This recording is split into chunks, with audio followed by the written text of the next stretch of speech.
ready for a story? Nod your head. Green inside, because the bus go where?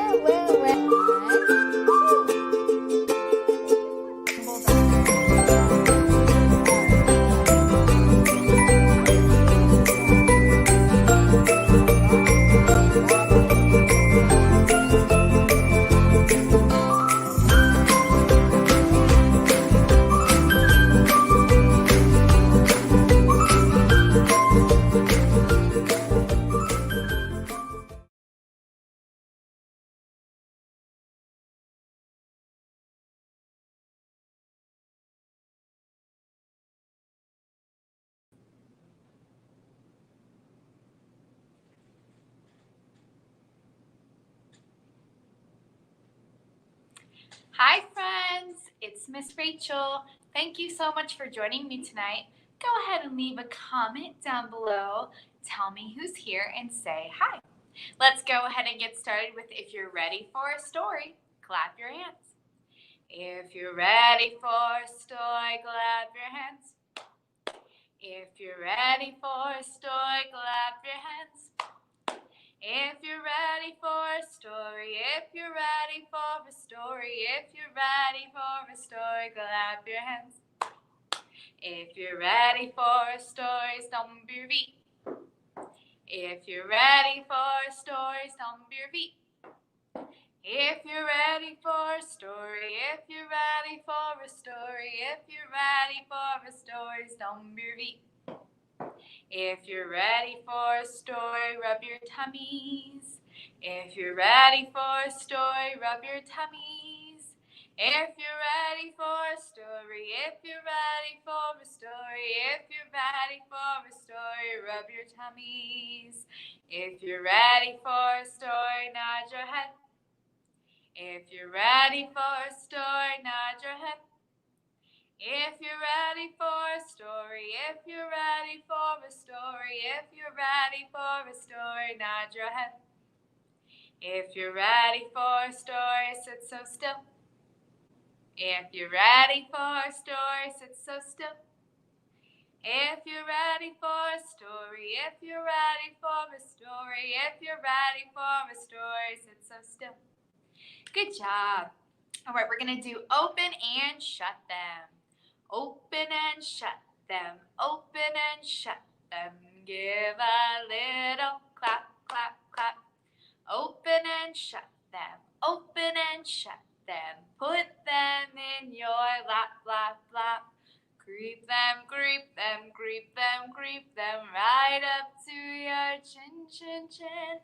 Open up your little mouth, but do not let them in. Good job. All right, we're going to do our good old-fashioned apple tree. So can we count those apples? 1, 2, 3, 4, 5. Way up high in the apple tree, 5 little apples smiled at me. I shook that tree as hard as I could, and down came the apple. That was good. How many apples now? 4. 1, 2, 3, 4. Way up high in the apple tree, 4 little apples smiled at me. I shook that tree as hard as I could, and down came the apple. That was good. How many apples now? 3. Way up high in the apple tree, 3 little apples smiled at me. I shook that tree as hard as I could, and down came the apple. That was good. How many apples now?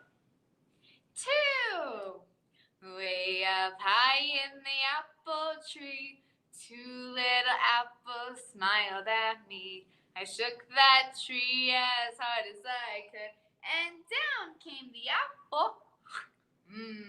That was good. How many apples now? 1. Way up high in the apple tree, One little apple smiled at me. I shook that tree as hard as I could, and down came the apple. That was good. Good job. All right, we're going to go ahead and put our apples away, and we're going to read our first book. So we're actually talking about books and the library today. So our very first one is We're in the Wrong Book by Richard Bryan.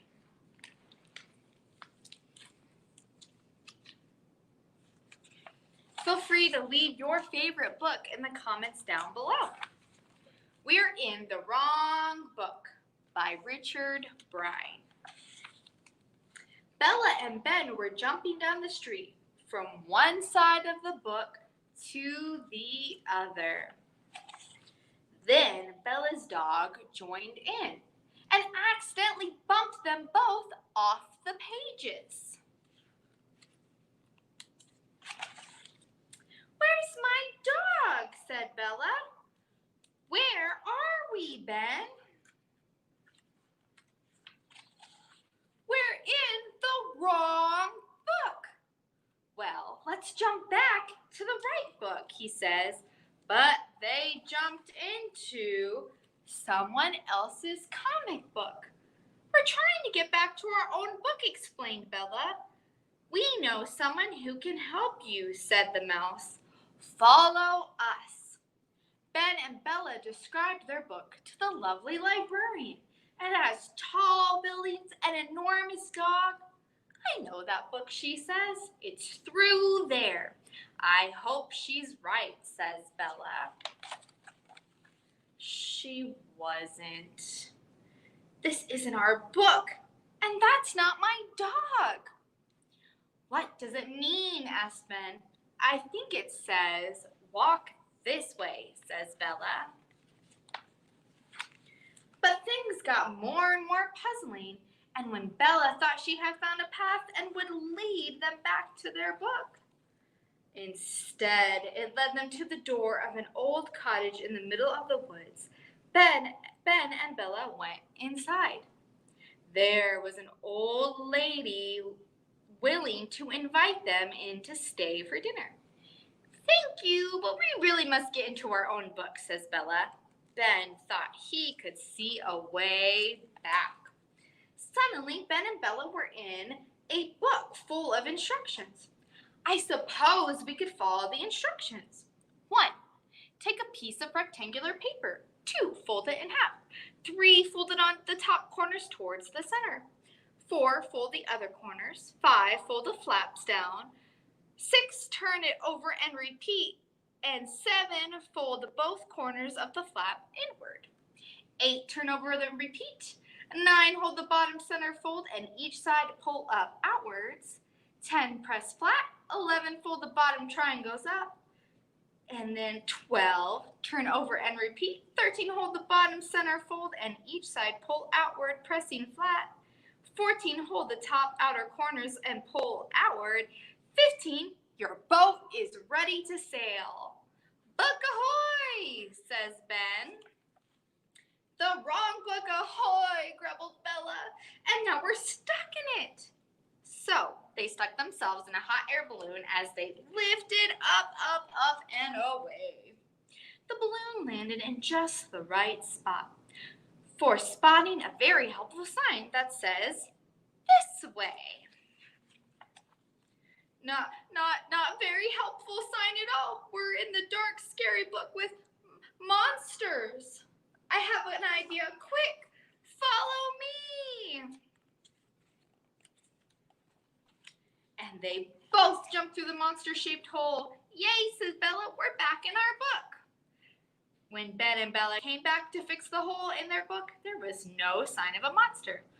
"Whew, thank goodness," said Bella. "Now where's my dog?"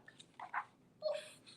Good job. All right, we're going to sing about Rags. So remember, we have a dog. His name is Rags, and he's going to go flip, flop, wig, wag, zigzag. It goes like this.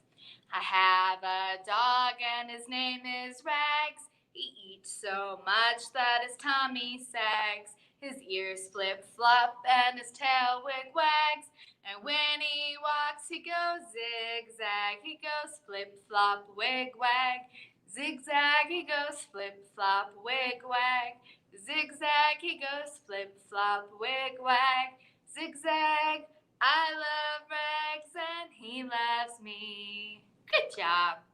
All right, we're going to do our 5 green and speckled frogs. I have my log here, and we have 1, 2, 3, 4, 5 green speckled frogs. Can you get your frogs out? 5 green and speckled frogs sat on a speckled log, eating the most delicious bugs. Yum, yum. One jumped into the pool where it was nice and cool. Now we have 4 green speckled frogs. Glub, glub. 4 green and speckled frogs sat on a speckled log, eating the most delicious bugs. Yum, yum. One jumped into the pool where it was nice and cool. Now we have 3 green speckled frogs. Glub, glub. 3 green and speckled frogs sat on a speckled log, eating the most delicious bugs. Yum, yum. One jumped into the pool where it was nice and cool. Now we have 2 green speckled frogs. Glub, glub. 2 green and speckled frogs sat on a speckled log, eating the most delicious bugs. Yum, yum. One jumped into the pool where it was nice and cool. Now we have 1 green speckled frog. Glub, glub. 1 green and speckled frog sat on a speckled log, eating the most delicious bugs. Yum, yum. One jumped into the pool where it was nice and cool. Now we have no more speckled frogs. Glub, glub. Good job. All right, our last book is Lost in the Library. And this book takes place at the New York Public Library. Lost in the Library by Josh Funk.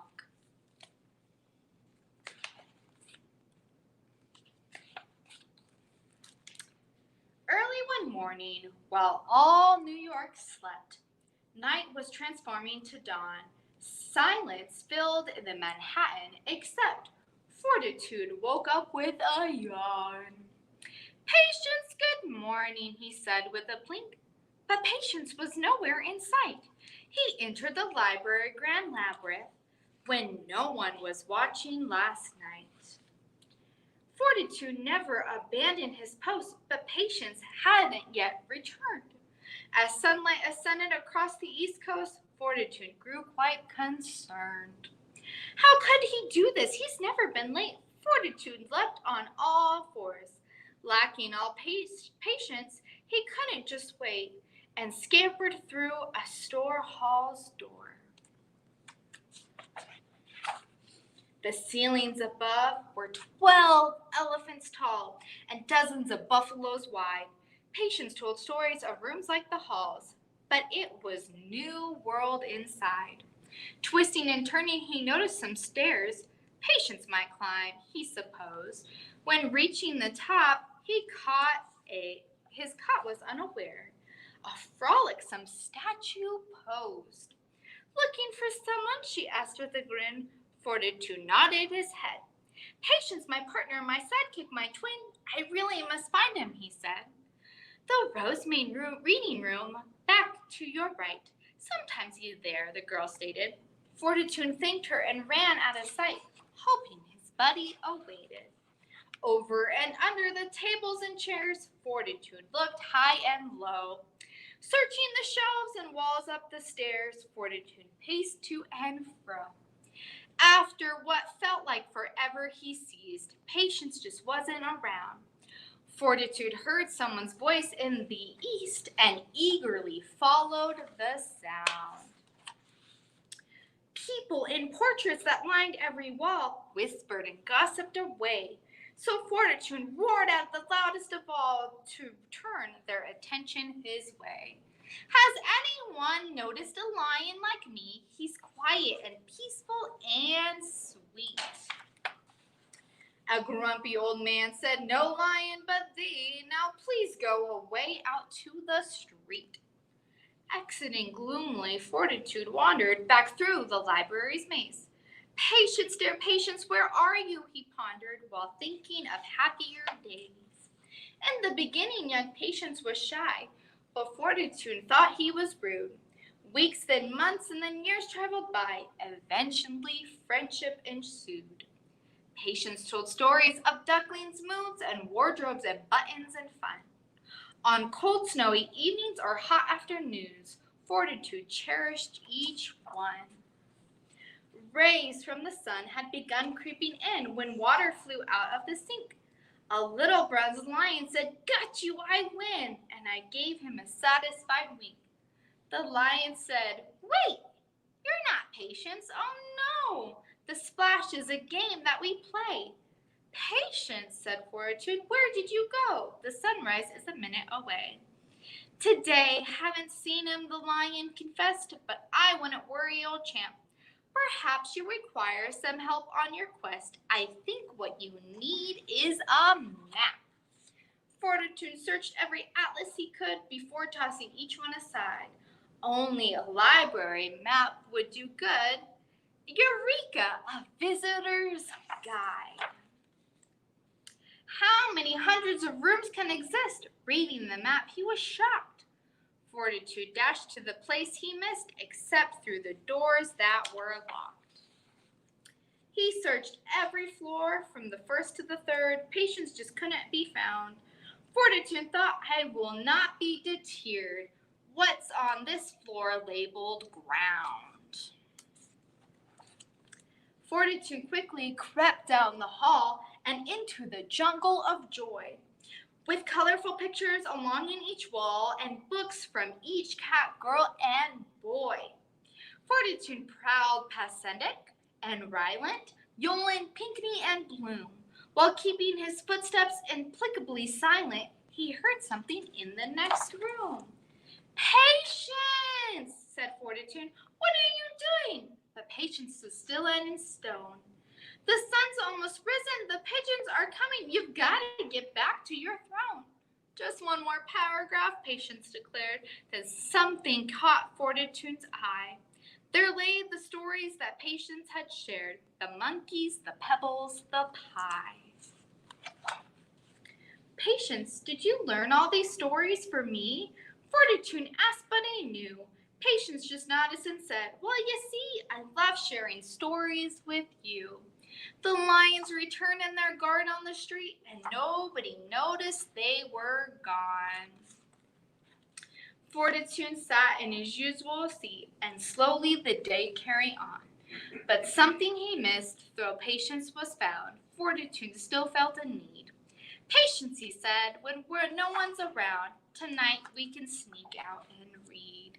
Good job. All right, we're going to go ahead and do Twinkle, Twinkle, Little Star. Twinkle, twinkle, little star, how I wonder what you are. Up above the world so high, like a diamond in the sky. Twinkle, twinkle, little star, how I wonder what you are. All right, let's wave goodbye. We wave goodbye like this. We wave goodbye like this. With the friends, it's story time. We wave goodbye like this. We clap goodbye like this. We clap goodbye like this. With our friends, it's story time. We clap goodbye like this. We stomp goodbye like this. We stomp goodbye like this. With our friends, it's story time. We stomp goodbye like this. Thank you so much for joining me tonight. I hope to see you next time.